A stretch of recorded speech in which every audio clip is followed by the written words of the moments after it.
Hello friends, मैं study 91 channel से नितिन गुप्ता आप सबका बहुत बहुत स्वागत करता हूं। दोस्तों, आज हम कवर करने जा रहे हैं मॉर्निंग डोज के सीरीज नंबर 9 को।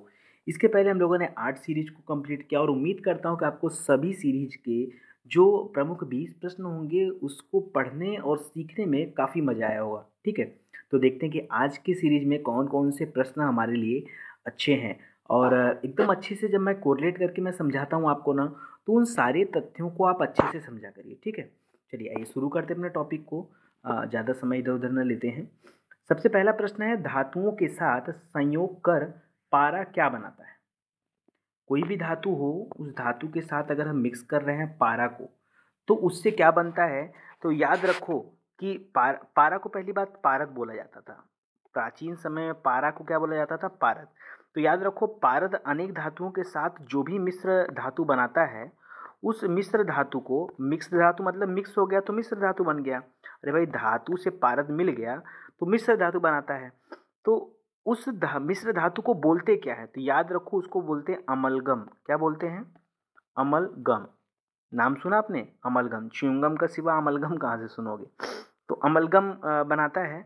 अब बात आती है यार कि अमलगम होता क्या है, क्योंकि अमलगम के बारे में अगर नहीं बताऊंगा आपको तो फिर आप भूल जाओगे इन चीज़ों को।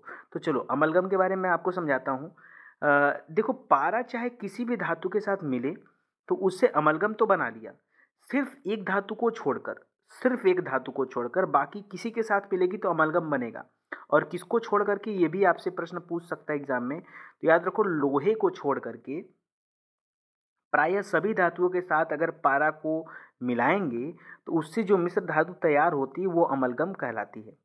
स्पेशली अमलगम का इस्तेमाल दांत के डॉक्टरों के द्वारा किया जाता है। जैसे दांत जब खोखला हो जाता है उसमें भरने के लिए अमलगम की ज़रूरत पड़ती है। रांगा जिसको बोलते हैं ना, रांगा, तो रांगा इसी के हिसाब से होती है। तो इस तरह से जो है बहुत सारे जगह पे इसका इस्तेमाल किया जाता है। तो अभी आप इतना ही याद रखो, ठीक है। अगला प्रश्न है, गुरु शिखर चोटी कहाँ पर स्थित है? गुरु शिखर चोटी नाम सुना है? अरावली पर्वत जो भारत की सबसे प्राचीन पर्वत श्रृंखला है, अरावली भारत की ही क्या, पूरे विश्व की सबसे प्राचीन पर्वत श्रृंखला में नाम आता है अरावली पर्वत का। हालांकि अब यह अपने अवशिष्ट अवस्था में बची हुई है, तो इसलिए इसको अवशिष्ट पर्वत का उदाहरण भी देते हैं। अरावली पर्वत दोस्तों जो है ये राजस्थान में है। ठीक है, ये राजस्थान में है और इसकी सबसे ऊंची चोटी जो है वो गुरु शिखर है। इसकी सबसे ऊंची चोटी जो है वो गुरु शिखर है, इसको ध्यान दीजिएगा। और कभी कभी आपके एग्जाम में पूछता है कि यह किस टाइप के चट्टानों से बनी, तो धारवाड़ चट्टानों से, धारवाड़ युग की बनी हुई चट्टानों से बनी हुई है। ठीक है, और इसके संगमरमर और ग्रेनाइट ये दोनों बहुत फेमस हैं। इस पर्वत से संगमरमर और ग्रेनाइट ये दो चीज़ जो है सबसे फेमस है। और इस पे जो है एक मंदिर भी बना हुआ है जैन का, उसका नाम क्या है? बहुत अच्छा नाम है यार, बहुत फेमस है। गुरु शिखर पर बना हुआ जैन धर्म का मंदिर है, बहुत फेमस है। ठीक है, अभी मुझे याद आएगा तो मैं आपको बता दूंगा। इसके अलावा आप ग्रेनाइट और इसको याद रखिए, माउंट आबू भी इसको बोला जाता है, माउंट आबू। ठीक है, गुरु शिखर या माउंट आबू, तो ये अलग नहीं कुछ है, इसको आप ध्यान दीजिएगा थोड़ा सा। ठीक है, चलिए आगे देखते हैं। नेक्स्ट है, किस रुधिर ग्रुप को सर्वदाता ग्रुप कहते हैं? Universal blood donors. ठीक है, किस ग्रुप को कहते हैं? तो याद रखो, ओ ग्रुप का जो व्यक्ति होता है उसको सर्वदाता ग्रुप कहते हैं। वो यूनिवर्सल होता है, यूनिवर्सल डोनर होता है। ठीक है, याद रखो, डोनर मतलब देने वाला, मतलब वो किसी भी ब्लड ग्रुप के लोगों को अपना ब्लड डोनेट कर सकता है। अगला प्रश्न है, बंगाली समाचार पत्र का प्रकाशन किसने किया था? बंगाली समाचार पत्र का प्रकाशन, तो इसका प्रकाशन हुआ था 1879 में और इसको प्रकाशित किया था सुरेंद्र नाथ बनर्जी जी ने, सुरेंद्र नाथ बैनर्जी जी ने। ठीक है, इसको याद रखिएगा। और 1885 में जो कांग्रेस की स्थापना हुई थी वो तो डब्ल्यू सी बनर्जी ने किया था, और यहाँ मैं बात कर रहा हूँ सुरेंद्र नाथ बनर्जी की। ठीक है, सुरेंद्र नाथ बनर्जी भी कांग्रेस के अध्यक्ष हुए हैं। कब कब हुए हैं? दो बार उनको चुना गया था। एक बार हुआ था 1895 में, याद रखिएगा, 85 में स्थापना हुआ। ठीक है, लेकिन इनको उस समय अध्यक्ष नहीं बनाया गया। एस एन बनर्जी जी अध्यक्ष बने थे 1895 में एक बार, और दूसरी बार बनाए थे 1902 के अहमदाबाद अधिवेशन में। 1895 का जो अधिवेशन था दोस्तों ये पुणे में हुआ था, पुणे में हुआ था। ठीक है, और 1902 का जो अधिवेशन हुआ था ये अहमदाबाद में हुआ था। 1901 का अधिवेशन बड़ा फेमस है। 1901 के अधिवेशन में पहली बार महात्मा गांधी हिस्सा लिए थे। कुछ बोले नहीं थे, चुपचाप देखने गए थे। यह अधिवेशन कलकत्ता में हुआ था और उसकी अध्यक्षता किया था दिनसा वाचा ने। दिनसा वाचा ने। ये सारी चीज़ें मैं पढ़ाया हूँ आपको। आप पूरा कांग्रेस अधिवेशन की लिस्ट उठाकर देखो तो आपको बहुत सारी चीज़ें मिलेंगी। 1905 में जो बंगाल का विभाजन हुआ था उसमें सबसे ज़्यादा अगर किसी ने विद्रोह किया था, ठीक है, तो विरोध किया था, तो वो विद्रोह नहीं विरोध किया था, वो थे सुरेंद्र नाथ बनर्जी, ठीक है। और ये जो है आईसीएस का एग्ज़ाम भी अपने समय में क्वालिफाई किए हुए थे, आईसीएस का एग्ज़ाम, ठीक है। चलिए वो तो हो गया। नेक्स्ट है बिहार दिवस कब मनाया जाता है? ये अच्छा प्रश्न है। बिहार दिवस कब मनाया जाता है? जिस तरह से उत्तर प्रदेश दिवस 24 जनवरी को मनाया जाता है। 24 जनवरी, बिल्कुल सही मैं बोल रहा हूँ। 24 जनवरी को उत्तर प्रदेश दिवस मनाया जाता है क्योंकि इसके पहले इसका नाम था यूनाइटेड प्रोविडेंस, संयुक्त प्रांत। उससे नाम इसका बदल कर रखा गया जो है उत्तर प्रदेश, ठीक है। उसी तरह से बिहार दिवस जो है ये मनाया जाता है 22 मार्च को। तो अभी 22 मार्च आने वाला है और 22 मार्च को ही मनाया जाता है बिहार दिवस। एक्चुअली 22 मार्च को ही क्यों? क्योंकि 22 मार्च 1912 को जो है बंगाल से विभाजन करके एक अलग राज्य की स्थापना किया गया, उसका नाम था बिहार, ठीक है। बंगाल प्रेसिडेंसी से अलग कर दिया गया बिहार को और आगे चल के उड़ीसा को 1935 में बिहार से अलग किया गया। उड़ीसा जो अलग हुआ था बिहार से कब अलग हुआ? याद रखिए 1912 में बिहार अलग हुआ, 1935 में उड़ीसा जो है अलग हो गया, ठीक है। इससे बिहार से अलग हो गया और एक नया राज्य के रूप में आ गया उड़ीसा, ठीक है। राजधानी कहाँ है? तो भुवनेश्वर, याद है ना। इसके बाद सन 2000 में झारखंड अलग हुआ। सन 2000 में बिहार से कौन अलग हुआ? झारखंड अलग हुआ। तो ये सारी चीज़ें आप याद रखिए। 22 मार्च फिलहाल आप याद रखिएगा।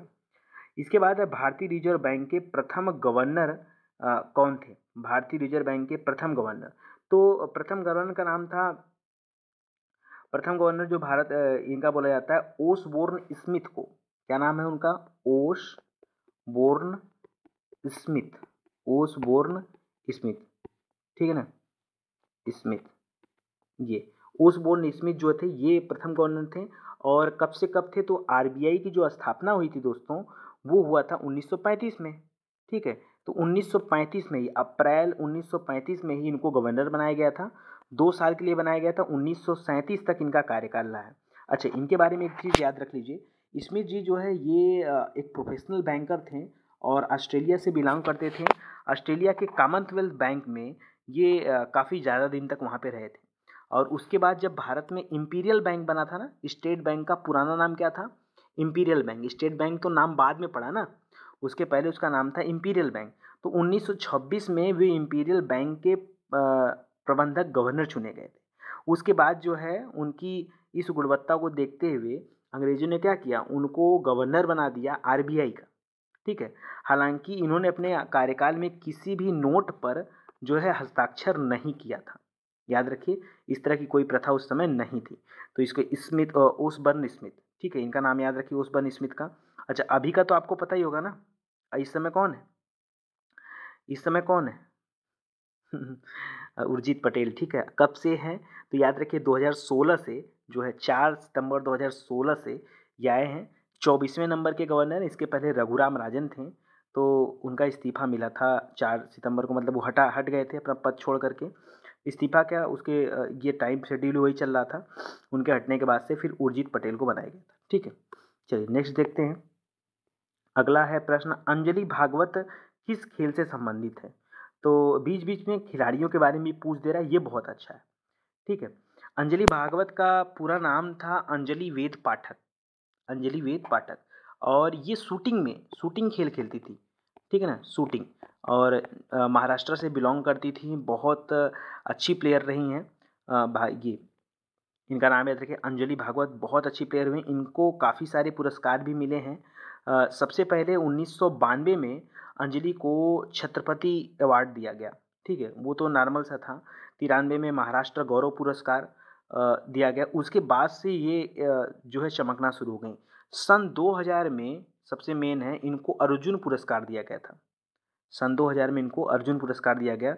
और आई थिंक 2003 में इनको जो है एक और फेमस पुरस्कार था, मुझे नाम नहीं याद आ रहा है उस टाइम पीरियड का। तो इस तरह के 2-3 पुरस्कार इनको मिले हैं। और स्पेशली जो आपको याद रखना है ना, वो याद रखना है कि ये शूटिंग से संबंधित थी, शूटिंग, फायरिंग, ठीक है ना। तो ये भारतीय शूटर होने का गौरव हासिल की थी, ये आप याद रखिएगा। हाँ, चैंपियनशिप का अवार्ड दिया गया था, वो चैंपियंस ऑफ चैंपियंस, ठीक है, याद रखिएगा, चैंपियंस ऑफ चैंपियंस का अवार्ड दिया गया था 2002 के अंतर्गत में। चलिए नेक्स्ट देखते हैं, उच्च न्यायालय के मुख्य न्यायाधीश का वेतन कितना होता है। तो ये थोड़ा सा अटपटा सा प्रश्न है, लेकिन आप जान लो, पहले जो है 1 लाख मिलता था, अभी 7th पे कमीशन के आने के बाद से इनका वेतन बढ़ के 2,80,000 रुपये प्रति महीने हो गया है। कितना हो गया है? 2,80,000 रुपये प्रति महीने। जी हाँ, बिल्कुल सही सुन रहे हैं, जो मैं बोल रहा हूँ आपको वो सुनिए और याद रखिए, 2,80,000 रुपये प्रति महीने। अगला है दोस्तों, सर्वप्रथम किसने होम रूल लीग की स्थापना किया? सबसे पहले होम रूल लीग की स्थापना किसने किया? इसमें आप लोगों को दो लोगों का नाम सुनते हैं ना, एक बाल गंगाधर तिलक का नाम सुनते हैं और एक एनी बेसेंट का नाम सुना जाता है ना। तो दोनों लोग का नाम सही है, लेकिन अगर इस तरह के प्रश्न एग्जाम में बने तो आप हमेशा याद रखो कि सबसे पहले बाल गंगाधर तिलक ने बनाया था पुणे में, ठीक है। बाद में मद्रास में जाकर के एनी बेसेंट ने बनाया था, मद्रास में जाके होम रूल पार्टी उन्होंने वहाँ पे जाके बनाया था, ठीक है। तो ये दोनों हमेशा आप याद रखिए, हालांकि इन दोनों लोगों का संबंध इससे है। तो यहाँ पे अगर हमसे पूछ रहा है कि सर्वप्रथम किसने बनाया, तो आप उत्तर क्या टिक करोगे? बाल गंगाधर तिलक। और ये भी याद रखिए कि पुणे में बनाया था, पुणे में, और ये एनी बेसेंट ने कहा मद्रास में बनाया था, ये चीज़ याद रखिएगा, ठीक है। तो बहुत कुछ इसमें सिंपल सी चीज़ है, इसको याद रखिए आप। नेक्स्ट देखिए, अगला प्रश्न जो हमारे सामने है वो है गृह रक्षा वाहिनी, जिसको होम गार्ड्स बोलते हैं, जैसे सीआरपीएफ था ना उसी तरह से, तो होम गार्ड्स बोलते हैं। तो उसकी स्थापना किस वर्ष हुई थी, होम गार्ड्स की? तो इसकी स्थापना हुई थी दोस्तों 1962 में, जिस साल हमारा चाइना का साथ युद्ध हुआ था, भारत चाइना को युद्ध हुआ था, उसी युद्ध के बाद होमगार्ड संगठन की स्थापना किया गया और इसको बनाया गया। और यह भारत के अर्धसैनिक बलों का एक हिस्सा है, स्वैच्छिक बल है। और इसके साथ, ठीक है, इसको याद रखिए, बहुत ज़्यादा इसमें कुछ नहीं है, इतना ही आपको ध्यान देना है। ओके, 1962 में यही पूछा और यही जान जाइए। नेक्स्ट है, मराठी समाचार पत्र इंदु प्रकाश का प्रकाशन किसने किया है? तो ये प्रश्न मैं आपको देना चाहूँगा, आप लोग इसको ढूंढिएगा और इसका जवाब हमको बताइएगा। इंदु प्रकाश का जो है पत्रिका है, ये एक मराठी पत्रिका है, ये भी मैं आपको बता दूं, ये एक मराठी पत्रिका है। इसको किसने शुरू किया था ये आपको बताना है, ठीक है। तो आपके सामने दो ऑप्शन है, एक बाल गंगाधर तिलक है और एक महादेव गोविंद रानाडे, एमजी रानाडे, ठीक है। मेरे हिसाब से एमजी रानाडे होना चाहिए। तो एक बार आप लोग इसको चेक कर लीजिएगा और देख लीजिएगा इसका क्या आंसर बनता है। जायरे, तंजानिया और जाम्बिया की सीमा कौन सी झील बनाती है? ये बहुत अच्छा प्रश्न है, ठीक है, वर्ल्ड ज्योग्राफी से बना हुआ प्रश्न है। पूछ रहा है जायरे, तो जायरे का नाम सुन के आपको समझ में आएगा कि हम लोग अफ्रीका गणराज्य की बात कर रहे हैं। तो वहाँ पे जायरे देश है, तंजानिया और जाम्बिया, इनकी सीमा कौन सी झील बनाती है? तो टंगानिका झील। ये कौन सी है? टंगानिका झील। टंगानिका झील, टंगानिका झील जो है इसकी सीमा बनाती है और ये अफ्रीका के महान झीलों में से एक है। दूसरी बात की, रूस की बैकाल झील जो है वो दुनिया की दूसरी सबसे मीठे पानी की झील है, ठीक है। और उसी तरह से टंगानिका जो है ये क्षेत्रफल की दृष्टि से सबसे लंबी झील जो है वो टंगानिका, ठीक है, इसको याद रखिएगा। और कांगो नदी जो है इसी से बहता हुआ जाता है और बाद में जाकर अंध महासागर में जो है विलय हो जाता है उसका। तो इसको याद रखिएगा, इसकी सीमा कौन बनाता है? तो ये टंगानिका झील। कह रहा है चुंबकशीलता का मात्रक क्या है? चुंबकशीलता का मात्रक क्या है? तो उसका मात्रक होता है हेनरी प्रति मीटर, याद रहेगा। चुंबकशीलता का मात्रक क्या होता है? एकदम अटपटा सा है ना, लेकिन आप याद रखो, हेनरी प्रति मीटर चुंबकशीलता का मात्रक है। इसके बाद है, चंद्रगुप्त मौर्य ने अपने जीवन का अंतिम समय किस धर्म को अपनाया? तो ये तो मैं सारी चीज़ आपको पढ़ाया हूँ। 298 BC में चंद्रगुप्त मौर्य जी की मृत्यु हुई थी और इनकी मृत्यु जो हुई थी ये कहाँ पे हुई थी, याद है आपको? इन्होंने अंतिम समय में जैन धर्म अपना लिया था और किस विधि से? संलेखना विधि से अपने प्राणों का त्याग किया था। संलेखना मतलब बिना अन्न जल के इन्होंने रहना शुरू किया और उपवास रखते ही इन्होंने अपने मन से क्या किया? अपने शरीर के प्राण को त्याग दिया, ठीक है। तो याद रखिएगा। हाँ, आगे देखते हैं। नेक्स्ट है दोस्तों, हाई एल्टीट्यूड रिसर्च लेबोरेटरी, ये कहाँ पर है? तो याद रखिए, गुलमर्ग में है। गुलमर्ग पड़ता है दोस्तों जम्मू कश्मीर में, ठीक है। गुलमर्ग में ये बनाया गया है, ठीक है। गुलमर्ग बहुत अच्छी जगह, बहुत बहुत शानदार जगह है। तो यहाँ पर हाई एल्टीट्यूड रिसर्च लेबोरेटरी की स्थापना की गई है। अगला है केंद्र एवं राज्यों के मध्य करों के विभाजन की सिफारिश कौन सा आयोग करता है? ध्यान से समझिए, केंद्र और राज्य के बीच में जो वित्त है उसकी सिफारिश कौन सा आयोग करता है? तो ये करता है वित्त आयोग। अभी हाल ही में 15वां वित्त आयोग शुरू हुआ है और 15वें वित्त आयोग का अध्यक्ष आपसे पूछ सकता है, तो याद रखिए एन.के. सिंह को इसका अध्यक्ष बनाया गया। किसको? एन.के. सिंह को। ठीक है, इसका अध्यक्ष चुना गया। याद रहेगा आपको, ये अब 2020 तक जो है ये इनका काम धाम चलेगा। नेक्स्ट है मकड़ी कीट से भिन्न होती है क्योंकि मकड़ी में पाया जाता है। मकड़ी कीट से भिन्न होता है, किस मामले में यह कहा जा सकता है? तो आप याद रखो, क्योंकि मकड़ी की कितनी टांगें होती हैं? 8 टांगें होती हैं। कितनी होती हैं? 8 टांगें होती हैं। इसीलिए मकड़ी को कीट की श्रेणी में नहीं डाला जाता, 8 टांगों की वजह से। ये बड़ा कॉमन सा प्रश्न है और याद रखिए। प्रथम पूर्णतः गैर कांग्रेसी, क्या हो जा रहा है बार बार? प्रथम पूर्णतः गैर कांग्रेसी प्रधानमंत्री कौन थे? पूर्ण रूप से गैर कांग्रेसी प्रधानमंत्री, तो वो थे अटल बिहारी वाजपेयी जी। अटल बिहारी वाजपेयी जी पहले पूर्ण रूप से गैर कांग्रेसी प्रधानमंत्री थे। ठीक है, हालांकि गैर कांग्रेसी सरकार जो पहली बार बनी थी वो केरल में बनी थी ना, हम लोग पीछे पढ़ चुके हैं। जैन धर्म ने अपने आध्यात्मिक विचारों को किस दर्शन से ग्रहण किया है? किस दर्शन से? तो याद रखिए सांख्य दर्शन से। जैन धर्म ने अपने आध्यात्मिक विचार को किस दर्शन से ग्रहण किया है? याद रखिए सांख्य दर्शन से। ठीक है, डीजल लोकोमोटिव वर्क्स, जिसको हम डीएलडब्ल्यू बोलते हैं, डीएलडब्ल्यू कहाँ पर स्थित है? तो ये स्थित है दोस्तों वाराणसी में। डीएलडब्ल्यू जो है ये वाराणसी में, यहाँ पे जो है रेल के इंजन तैयार किए जाते हैं। ठीक है, तो इसको याद रखिएगा। आज के लिए दोस्तों बस इतना ही। तो कुछ न कुछ आपको नया मिला होगा और आपको अच्छा भी लगा होगा। इसी तरह से डेली हम लोग 20 प्रश्नों को हल करेंगे और आपको काफ़ी मज़ा आएगा पढ़ के। ठीक है, तो इस सीरीज़ से आप जुड़े रहिए।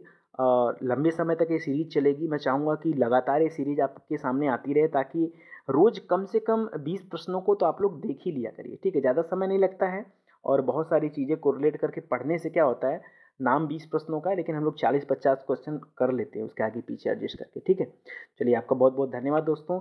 अगर आपको वीडियो अच्छा लगा हो तो प्लीज़ वीडियो को शेयर जरूर से करिएगा और चैनल को ज़्यादा से ज़्यादा लोग सब्सक्राइब करें, ये बात आपका ध्यान रहे। और चैनल पे जो ऐड आता है दोस्तों, प्लीज़ उस ऐड को पूरा देखा करिए, ऐड को स्किप मत किया करिए। साथ ही साथ एक बात ध्यान दीजिए कि जो स्टडी 91 चैनल है, यहाँ पर सभी विषयों की मुफ्त क्लासेस अवेलेबल कराई जाती है। तो जो लोग सब्जेक्टिव रूप से तैयारी करना चाहते हैं वो प्लेलिस्ट में आकर सब्जेक्ट को ढूंढ लें और अच्छे से चीज़ों की स्टडी करें। ठीक है, और एक आवश्यक सूचना है दोस्तों कि आप लोग बार बार पीडीएफ की डिमांड करते हैं। ठीक है, तो आप याद रखिए कि पीडीएफ अभी मैं आपको अवेलेबल नहीं करा पाऊंगा। मैं चाहूँगा कि आप लोग खुद से राइट डाउन करें। यार आदत हो गई क्या कि मतलब सब कुछ घर बैठे मिल जाए? हम आपको पढ़ा दे रहे हैं, अगर आप अपने से लिखोगे तो उससे आपका अच्छा तैयार होगा। आप पीडीएफ की डिमांड क्यों करते हो? मतलब लिखा लिखाया मिल जाए, सोए सोए पढ़ लो, ये क्या है? थोड़ा सा मेहनत करना सीखो मेरे भाई। इतने लोगों का पीडीएफ के लिए मैसेज आता है, समझ में नहीं आता है कि मैं अच्छा मैं आप लोगों के लिए लिख सकता हूँ, क्या आप अपने लिए नहीं लिख सकते हो? अपने भविष्य के लिए आप लोग लिख नहीं सकते हो सब्जेक्ट को? तमाम लोग तमाम तरह की बातें करते हैं, सर बहुत समय लग जाता लिखने में। हमें क्या, हम मशीन हैं? हम नहीं लिखते हैं, हमको समय नहीं लगता है? आपसे ज़्यादा समय हमें लगता है।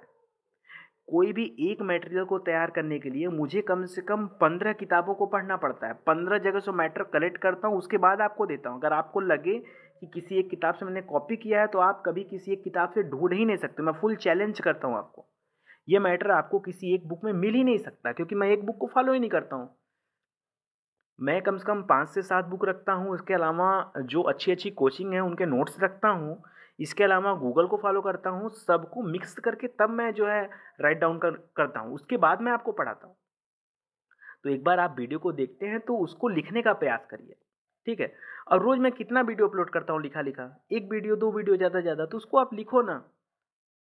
ये काम आप खुद से किया करो, या तो फिर अ, कुछ टॉपिक आप लिखा करो, कुछ टॉपिक किसी दूसरे दोस्त को दे दिया करो, आपस में फिर एक्सचेंज कर लो। अभी मैं आपको पीडीएफ अवेलेबल नहीं करा पाऊँगा, मेरी प्रॉब्लम है कुछ, क्योंकि बुक जो है ये बुक छप रहा है, इस पीडीएफ के मैं नहीं अभी दे सकता, क्योंकि जो मैं आपको पढ़ाता हूँ वो टाइपिंग में चल रहा है। वो टाइपिंग होने के बाद बुक बनेगी, बुक बनने के बाद वो पब्लिश होगा। तो बुक बनना इतना भी आसान काम नहीं होता, थोड़ा सा टाइम टेकिंग है। तो आप लोग समय दीजिए थोड़ा सा। ठीक है, जैसी बुक बन जाता है मैं बिल्कुल लो रेट पर आपके पास अवेलेबल कराऊंगा, फिर आप वहाँ से ले लेना। तो थोड़ा सा उसके लिए समय दीजिए। बाकी आप बुक के चक्कर में भी एकदम मत पड़े रहिए, आप पहले पढ़िए, अपने से लिख कर नोट्स तैयार करिए, वो ज़्यादा बेहतर होगा, उससे आपको ज़्यादा फायदा होगा। चलिए बहुत बहुत धन्यवाद आपका। Thank you so much.